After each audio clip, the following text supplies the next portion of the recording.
Bismillahirrahmanirrahim. Assalamualaikum warahmatullahi wabarakatuh. Salam ngarit, salam ternak, salam sukses untuk kita semua. Kembali lagi di channel Irfan Kamil Farm yang beralamat di Desa Petok, Kecamatan Mojo, Kabupaten Kediri, Jawa Timur. Jangan lupa like, komen, dan subscribe. Jika ada pertanyaan bisa WA di 085 856 400 108 ataupun di kolom komentar. Alhamdulillah kita ini mau mereview. Ini kita lah ini. Ini kemarin sebenarnya mau kita chopper sekalian, tapi karena kehujanan jadi kita diamkan dan hari ini belum bisa pencoperan karena yang kerja libur hari Minggu karena. Nah ini kita beli sekitar 300.000 per ikat atau per untingnya 10.000. Dan ini juga warga sekitar Petok. Ini kalau kita ini ambilnya dari sentra petani singkong di lereng Gunung Kelut. Ya sekitaran Kecamatan Wates. Dan intinya yang dominan tanam singkong. Itu kita kerjasama, kita juga mengambil singkongnya untuk bahan konsentrat yang kita chopper untuk karbohidrat. Dan ini sebenarnya kita buat percontohan, maksudnya percontohan uji coba lah. Itu kita flashing untuk domba-domba lokal, domba-domba yang baru datang, crossingan yang kemarin itu kita kasih komposisi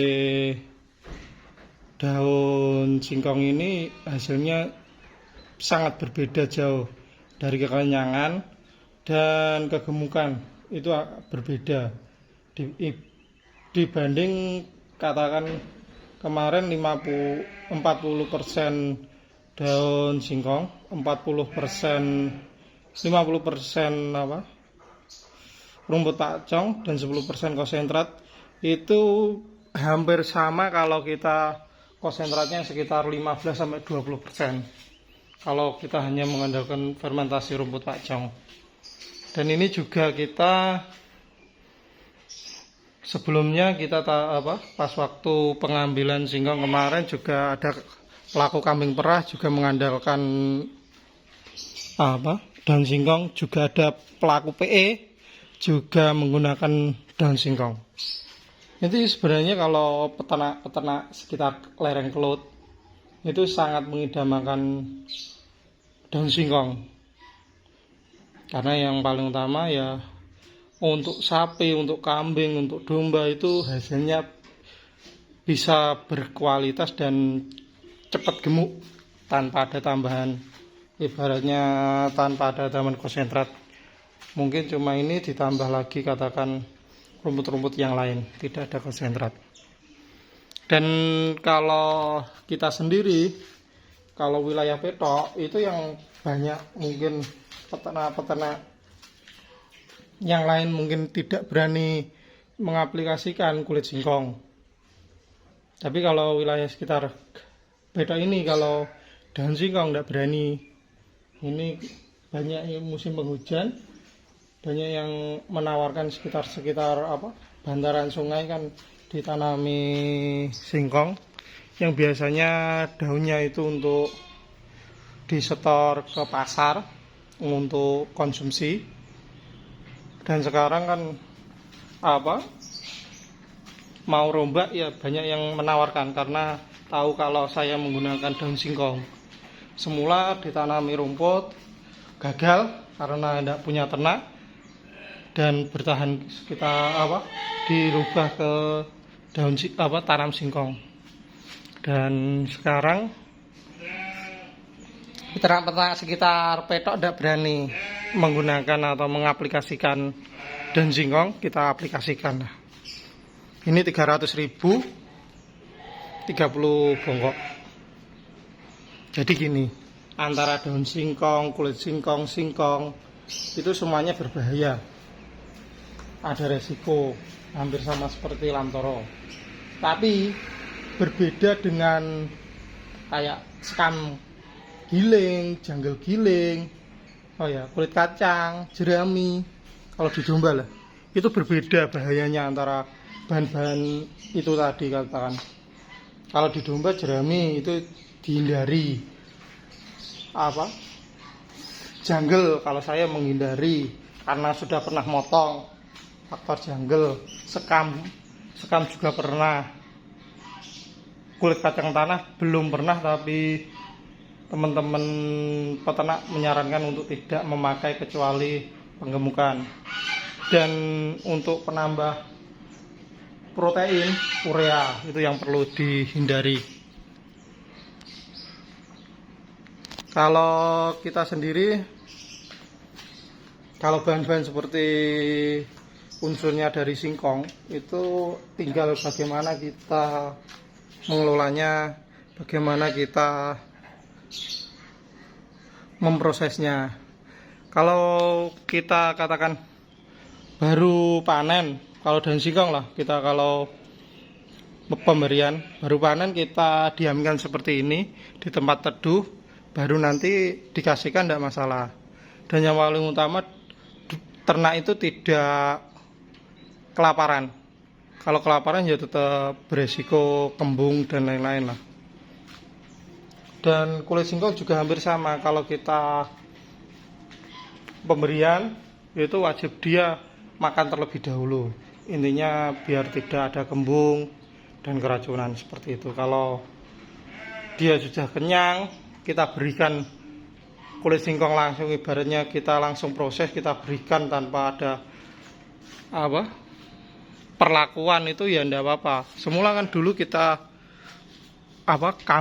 sapi juga pernah menggunakan kulit singkong di sana.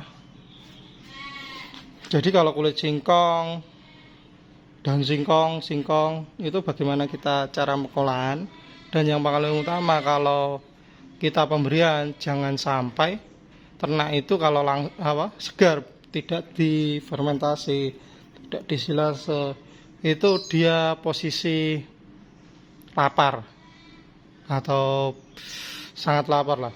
Dia nanti akan beresiko kalau dia masih kalau kita kasihkan pakan 2 kali dalam sehari itu aman-aman saja.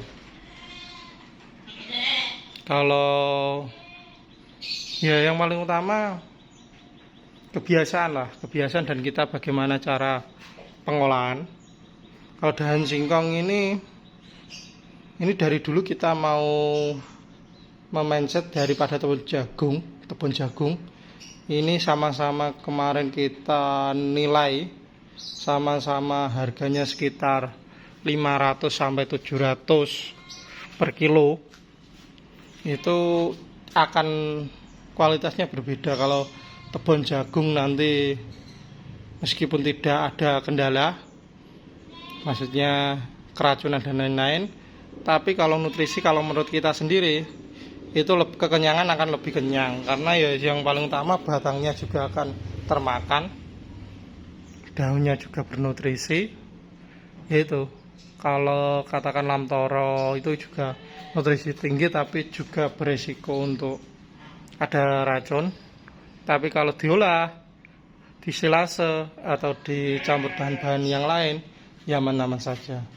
Nanti harapannya kita planning lah, kita penambahan populasi, nanti untuk rumputnya ya seadanya, rumput pakcongnya.